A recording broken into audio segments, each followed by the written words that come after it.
আমাদের মেয়েদের সকালবেলা উঠেই রান্না বান্না খাওয়া দাওয়া কত কিছু যে করতে হয়। হ্যালো, আসসালামু আলাইকুম এভরিওয়ান। সবাই কেমন আছেন? আশা করি নিশ্চয়ই ভালো আছেন। এই যে সকালে উঠেই আমি ভাত বসিয়ে দিয়েছি, আর অন্যদিকে সবজি মাছ নামিয়ে নিয়েছি।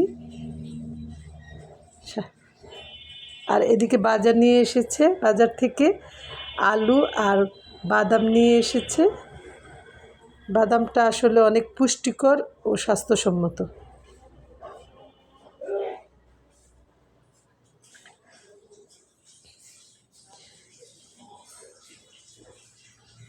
আর অল্প একটু বেগুন ছিল, ওটাও আমি ভেজে নিচ্ছি।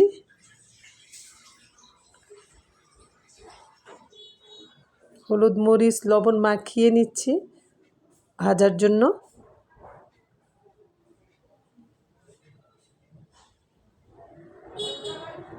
ফ্রিজের বেগুন শেষ, সেজন্য যতটুকু ছিল আমি কেটে কুটে ভেজে নিচ্ছি।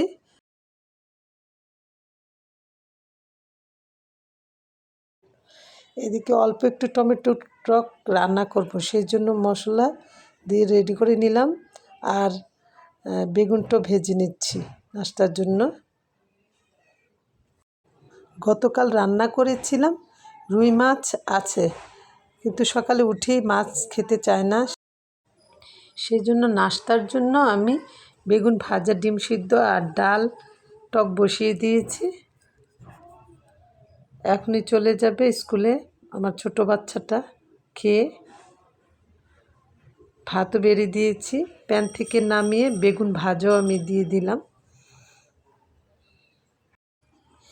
ঘরে যত কাজই থাকুক, মেয়েকে স্কুলে যাওয়ার সময় বিদায় দেওয়ার জন্য আমার বাহিরে বের হতে হয়। মেয়ে না হলে মেয়ে মন খারাপ করে। আর মেয়েকে বিদায় দিয়ে বাগানে ঘুরে ঘুরে হেঁটে হেঁটে দেখছি সব গাছগুলি।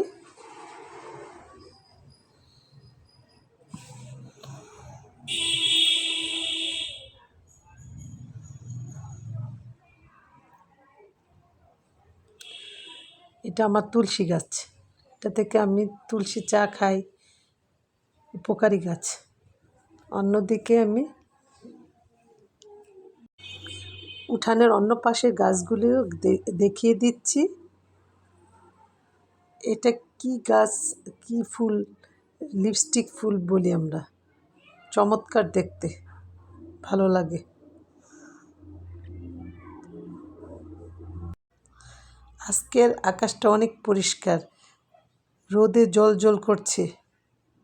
সকালে কিছু অংশের কাজ শেষ। ভালো থাকবেন সবাই।